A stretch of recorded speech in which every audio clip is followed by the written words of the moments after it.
Please, take care of them both for me." Hearing this from him, I couldn't help but feel utterly dismayed.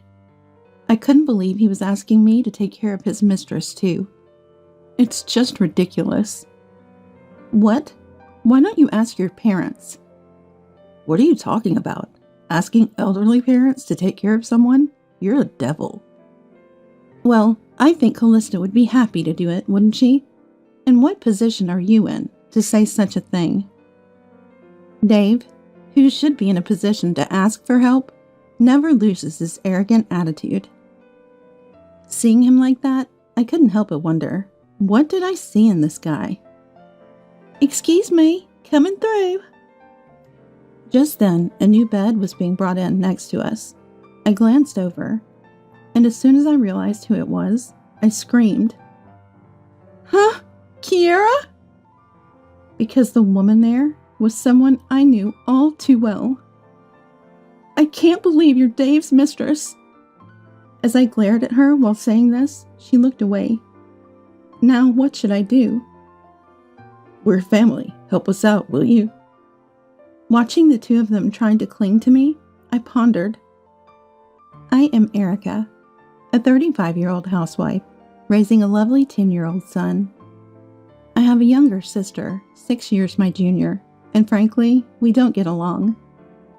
My sister Kiera is irresponsible, and she ran off with a man as soon as she graduated from high school. "I'm sorry, Erica. I shouldn't be causing you stress right now." My parents lamented over Kiera, apologizing to me repeatedly for causing me trouble. I was pregnant at the time, and they didn't want to tell me. However, when Kiera ran away, she took all the money from home, so they had no choice but to contact me. Indeed, at that time, I was mentally disturbed thinking about my sister. "Are you okay, Erica? You need to prioritize the child in your belly right now." It was Dave, my husband, who supported me then. He suggested I go back to my parents' house for the birth, saying he was worried about me. Following his advice, I was able to support my parents with my savings and safely give birth to our son, Louis. By the way, I have already been repaid the money by my parents. Thank you, Dave. Because of your suggestion, I was able to feel relieved. "Don't worry about it. I asked you to quit your job for me, so it's the least I can do." I used to work at the same company as him. Back then, Dave was my trainer at work. I admired Dave, who taught me everything carefully, and after he confessed, we started dating. And when I got pregnant with Louis, we had a shotgun marriage. At that time, "I want my wife to stay at home. If you don't mind, could you quit your job?" So I decided to become a housewife. Although I had some regrets about leaving my job, it worked out well, as I could support my parents. And the arrival of Louis brightened our previously gloomy home. Mom, is there anything I can help with?" "Well, you could clean the bath." "Sure, leave it to me." Louis, who has grown up quite a bit, is still very sweet and obedient. He plays energetically every day and does his homework if I ask him to. His current craze seems to be helping around the house, frequently asking me if there's anything he can do. I'm always healed by his eagerness to help and his joyful attitude. "I'm done." "Thank you. Here's your payment for helping." "Yay!" Well, maybe the allowance I give him for helping is what he's after. But living with my beloved family like this, I was truly happy. One day, while I was doing housework, I got a call from my mother-in-law, Callista. "We haven't seen each other in a while. Come over this weekend and bring Louis. I'll prepare a feast." "I'm sorry, but we already have plans for this weekend." "Is that so? Can't you change your plans? Does it have to be this weekend?" I replied to Callista saying, "I'll discuss it with Dave," and somehow evaded giving a direct answer. It hasn't even been a month since our last visit. I know she's not a bad person, but it's not like my in-laws are bad people, and they don't harass me. However, Callista adores her only son, Dave, and her only grandchild, Louis. That's why she's so eager to have them at her house. It's not that I mind going to my in-laws' house, and generally, as a daughter-in-law, I'm not burdened with chores. They treat me like a guest, not even letting me into the kitchen to help. However, being at the in-laws is always a bit stressful. Louis is just like me, really smart. Good thing he didn't take after Erica. She was slow at work, might have struggled with her studies. And when we go there, Dave starts drinking from the afternoon. Then he talks about me in a mocking way to his father-in-law Walton. Erica should be a bit more flexible. When Dave says this, Walton, without hearing my side, typically responds that way. It's always been unpleasant for me. There's another thing I dislike. Grandma says we should come over this weekend. What do you want to do, Louis? If it's Dad's side, I don't want to go. Louis dislikes going to his paternal grandparents. At 10, he finds it boring. True, the area around the in-laws is just a quiet residential neighborhood, with no parks or nature to play in. They have a garden, but it's under Walton's meticulous care, so it's hardly a place to run around. Louis brings homework or games, but... You don't need to do homework. Louis is smart enough. Games are boring. I don't understand them. Let's talk with Grandma and Grandpa instead. His doting grandparents take the games away. And even when I object, they just say, yes, yes, and don't stop. And Dave holds me back with that, it's okay once in a while. It's natural for Louis to find it dull. I'd rather go with Dad and Mom than to Dad's mom's house. Sometimes Louis asks Dave this. Visiting my parents is an outing. He dismissively replies, even when I argue that Louis's opinion should be heard. Indulging every whim isn't good for his education. That's what I get in return. Dave says this, but he's never really been involved in parenting. When Louis was a baby, he'd visit occasionally while I stayed at my parents' house. Diaper changing, bathing, it was all left to me or my parents. He hardly ever held Louis. When I said I wanted to return home, he said, it's still tough for both of us. Better to stay at your parents' house. Back then, I thought he was being considerate, but now it seems he just didn't want to be involved in childcare. Maybe he finds taking Louis to his parents easier than dealing with him himself. Dad doesn't care about me. That's what Louis says about his father. I scold him for it, but inside, I'm troubled. Incidentally, this week, I plan to take Louis to my parents' house. So when Dave came home, I tried to talk him out of visiting his parents. My parents' house should take precedence. But we went there almost every week last month, and it's only been half a month since. We haven't been to my parents' house in nearly a year, despite staying there when Louis was a baby. My in-laws call us every week because of the stay at their house during my postpartum period. They couldn't see the baby at will then, so now they want him here, is their reasoning. To set the record straight, it's not like they never saw him as a baby. They stayed at my parents' house for almost a week. Back then, my in-laws acted like mere guests. And since coming back here, we've only visited them 2 or 3 times a year. Your parents' house is boring to me. Enough already. We decided on this visit to my parents half a year ago. If you prefer your parents' house so much, why don't you go alone? Then I'll do that. Dave agrees readily. I can't help but wonder if he really cares about our family. I shake off such thoughts quickly, but they only lead to more worries. That's why I decided to start working from home, just in case. I don't earn much, but it keeps me from dwelling on unnecessary thoughts, and having some savings gives me a little peace of mind. If I want Dave to be closer, I have to be closer too. That's how I started to see things more objectively, but my efforts turned out to be in vain. Dad, Mom, long time no see. Ah, long time indeed. You've grown so much, Louis. And so, as planned, I took Louis and went back to my parents' house. My father, Rudolph, and mother, Leonora, were thrilled to see Lewis after such a long time, and Lewis looked really happy too. Lewis, I practiced the game you said you liked. Would you like to play it together? Really? I want to. Oh, but I have to do my homework first. That's good of you. Then use the living room. Your mom and I will prepare the meal while you're working on your homework. My parents prioritized Lewis's wish like that. Just that made me feel better compared to my in-laws. What's wrong? You look worried. My mother noticed my troubled expression and spoke to me. Since Lewis was occupied with my father, I decided to confide in my mother about recent events. True, we monopolized him when he was a baby, but that was only for about 2 months after his birth. And ignoring Lewis's wishes like that.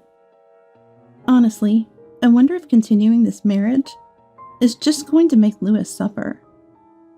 That's something to think about. You should have a serious talk with Dave. And remember, if it comes to that, we're here to support you. You can always come back home. I felt a deep gratitude for my mother's words. I knew my father would say the same. Just then, "I'm home," I heard that voice. And as my mother and I exchanged surprised glances, a woman with a little girl came in. "Kiera? Hey, big sis. Why are you here at our parents' house?" The woman was Kiera, my sister whom I hadn't seen in 10 years. The little girl, about Lewis's age, was hiding behind her. Kiera? What are you doing here?" Our parents were also surprised by her sudden return. Ignoring our reactions, Kiera casually dropped her bags and said, "I'm tired. Put these in my room." Sensing the strange atmosphere, Lewis quickly came to my side. "Kiera, what have you been doing all this time?" I got married where I eloped, too." Summarizing Kiera's story, she had a daughter, Aaliyah, at the place she eloped to.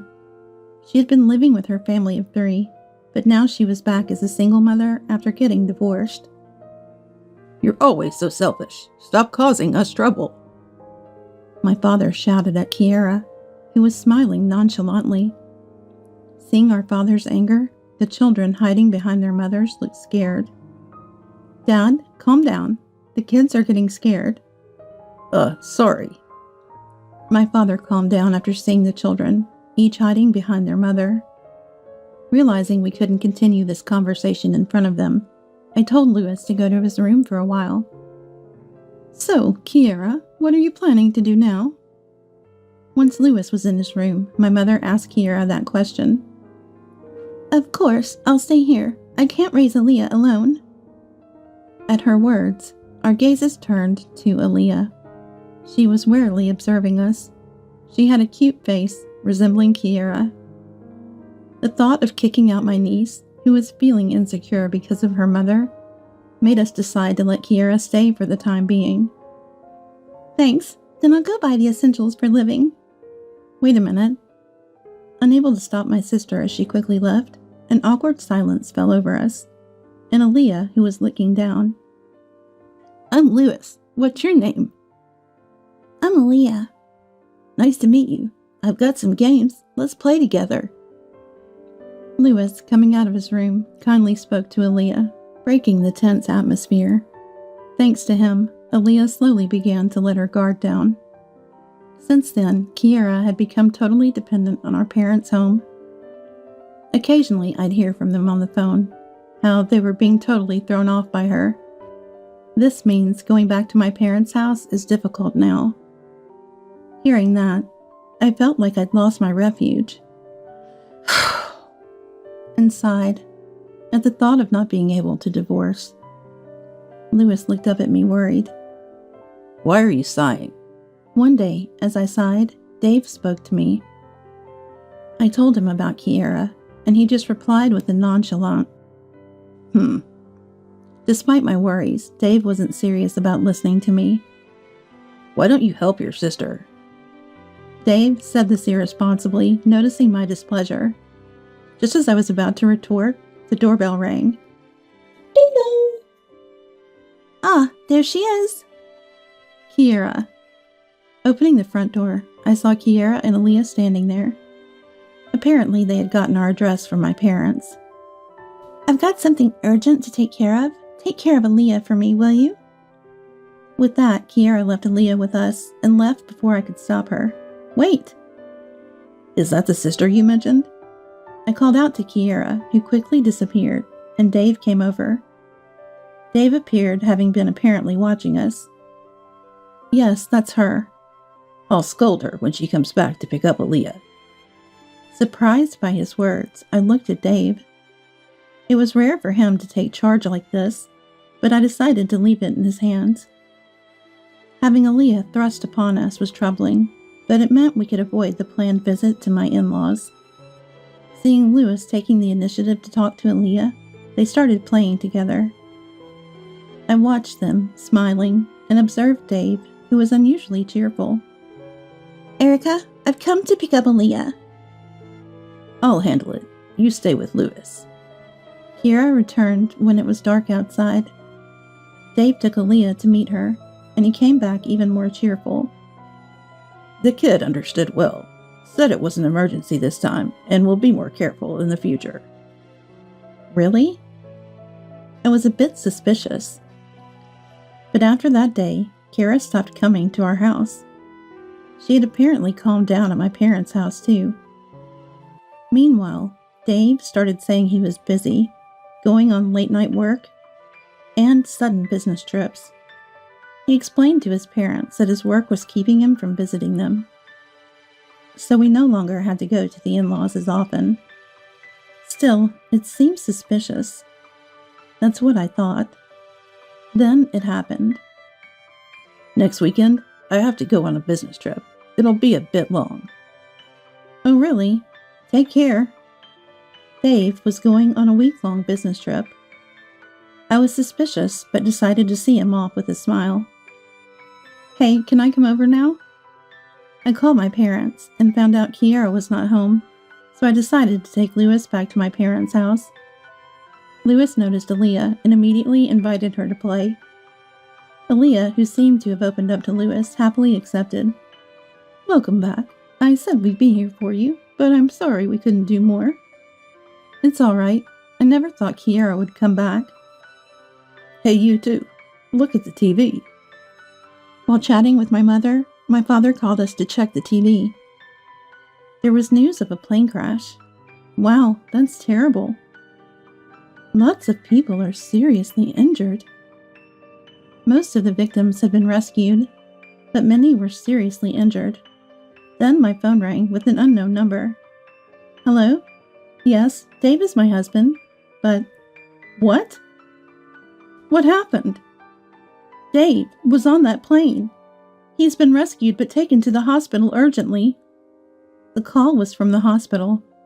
I left Lewis with my parents and headed straight to the hospital. In the crash, Dave was saved, but had sustained serious injuries. I'm Dave's wife. Right this way. A nurse led me to Dave's room. There he was, lying in the hospital bed. Dave?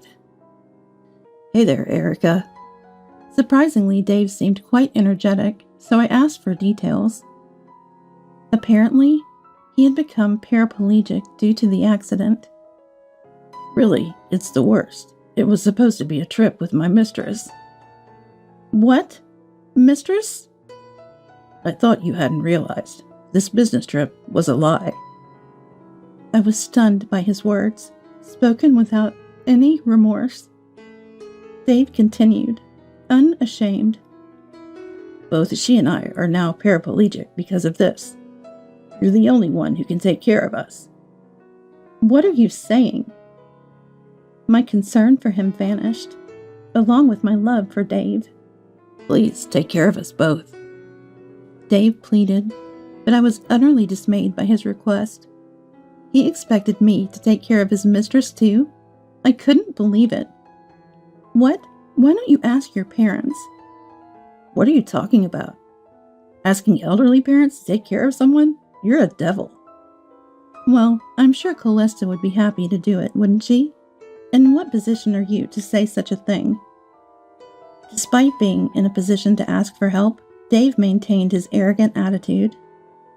Seeing this, I couldn't help but wonder, what did I ever see in him? "Excuse me, coming through." At that moment, a new bed was brought into the room next to us. I glanced over, and realizing who it was, I involuntarily screamed. "Kira?" The woman there was someone I knew very well. Apparently, because they were together, they were brought to the same hospital room. The mistress brought next to Dave was none other than my sister Kiera. "I can't believe you were Dave's mistress." As I glared at her, Kiera looked away. Dave, taking over for Kiera, began to explain. Apparently, they had exchanged contact information on the day Kiera left Leah with us. On the days Dave claimed to be working late or on business trips, the two of them were meeting and nurturing their love. Hearing this, my anger reached its peak. "So you both betrayed us and got into a crash, and now you want me to take care of you?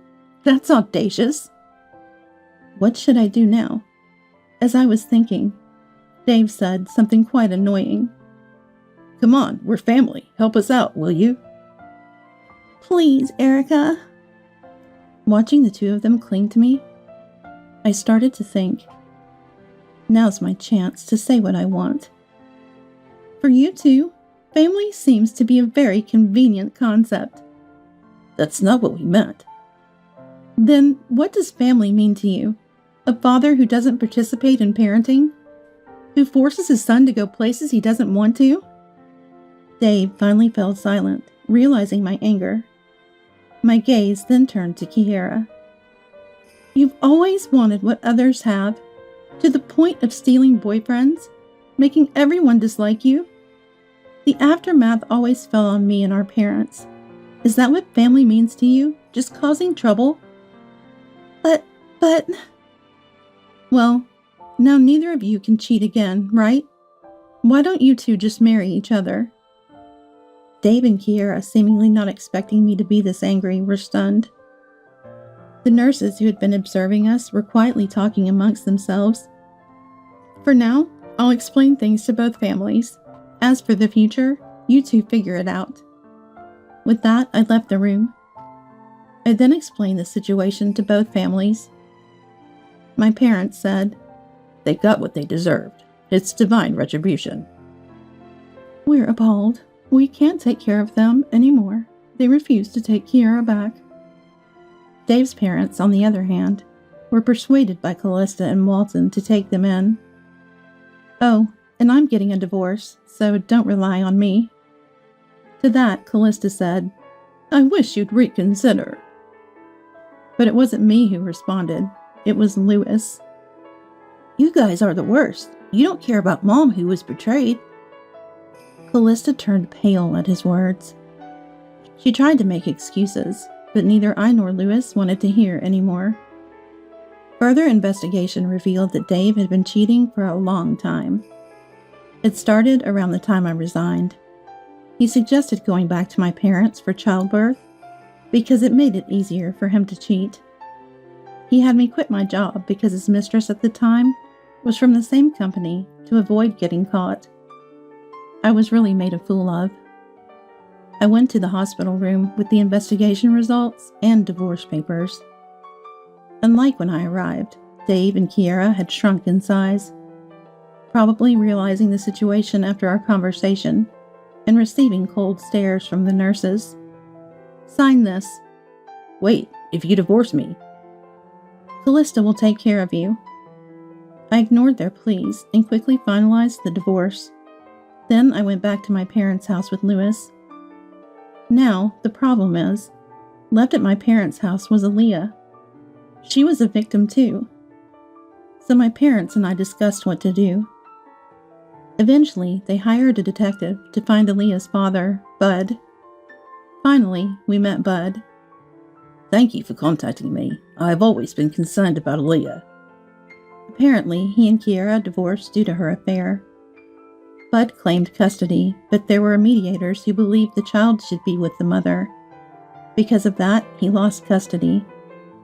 About Kiera, I started explaining Kiara's current situation. He apologized, saying, "I'm sorry for the trouble we've caused." Looking at him, he didn't seem like someone who would elope with a minor like Kiara, so I asked him about the elopement. "Actually, she first approached me using your name." What? Apparently my sister used my insurance card to approach Bud and falsified various things about her identity. She then demanded marriage after claiming to be pregnant. "Though I was deceived, I truly love Kiara. Above all, I still love our daughter, Aaliyah. That's why I want to take custody of her." I think you are capable of taking good care of her. So I decided to entrust Aaliyah to him. When Bud and I returned home with Aaliyah, she hugged him with a big smile. "We'll be together from now on." Really? I'm so happy. And with that, they left smiling. With Aaliyah's safety secured, we decided to move. Staying at my parents' house, Dave and the others might come looking for us. The detective told me it seems those two visited the house once. We had a detective watching their movements. Dave and Kiara, after being discharged, tried to rely on me and visited my parents' house, being pushed in wheelchairs by Dave's parents. However, by then nobody was there, so they went to Dave's parents' house together. Apparently, Kiara was allowed to live there as Dave's loved one, but Walton and Callista, being elderly, were struggling with their care, and their days were filled with arguments. Well, that was to be expected. Dave, Kiara, and his parents are all selfish. They try to force their views on others. People like me and my parents who tolerate them maintained a balance. Now that I was gone, conflicts were inevitable. Well, it's none of my business anymore. I had no sympathy for them. Still, I had to make sure to cover all my bases. With that in mind, I headed to a law firm. A few days later, I was out with Lewis. "I'm so happy to go shopping with Mom." Lewis was in a great mood, as we hadn't been out much lately, while I was smiling at his happiness. "Erica!" I was startled by my sister's voice and froze.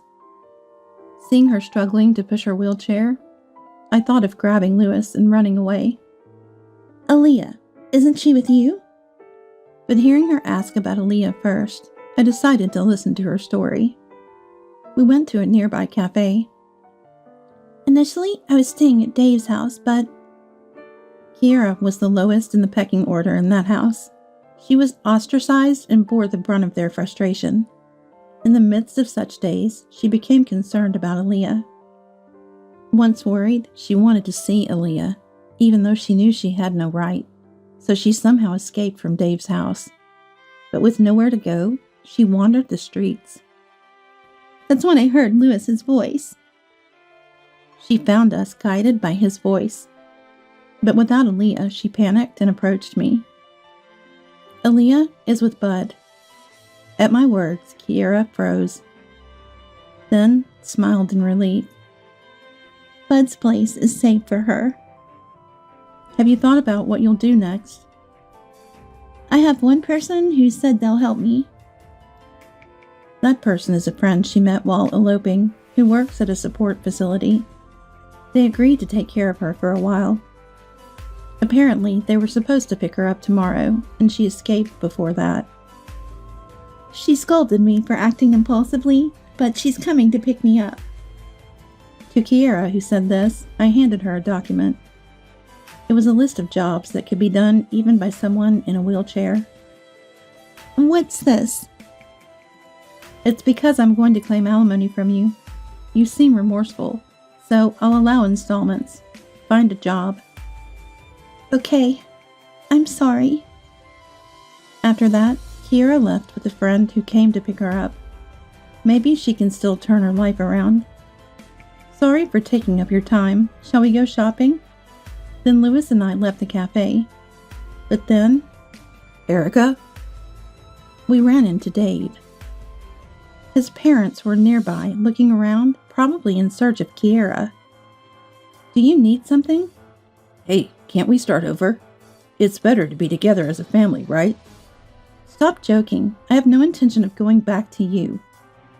Dave approached me out of self-preservation, unlike Kiera. Disappointed by his attitude, I gave him a cold look. I want the compensation from the divorce and child support in a lump sum. I'm ashamed that Dad is my father. Dave stopped in his tracks at our cold response. We turned our backs on him and walked away. Kiera was better than him, in a way. Focusing on shopping with Lewis, I put these thoughts aside. Erica! Lewis! His voice no longer reached me. Later, with the help of a lawyer, I claimed alimony from both of them. Kiera started to pay the alimony. Apparently, she's struggling with her new life and job. Her friend only offers minimal help. Kiera was so obedient and cute when she was little.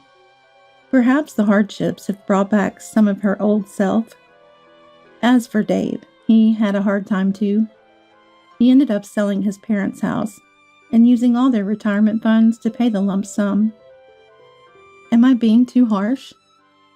Even though they were at fault, it might be too much to demand from someone paraplegic. It's nothing for you to worry about. That's right.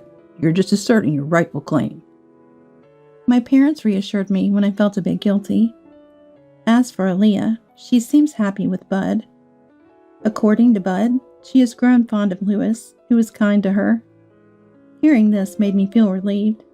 Sometime later, I received a letter from Bud.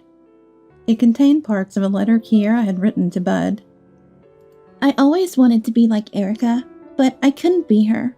I became reckless and lost my way. But I truly fell in love with Bud and genuinely love Aaliyah. She concluded with, I don't deserve to see Aaliyah or Erica. Kiera probably won't appear before me again. That's the punishment she imposed on herself. Mom, can I go to my friend's house today? Sure, but make sure you come back before it's late. In our new home, Lewis has made friends and enjoys school. I will continue to live a peaceful life with my precious family. With that thought, I watched Lewis run off energetically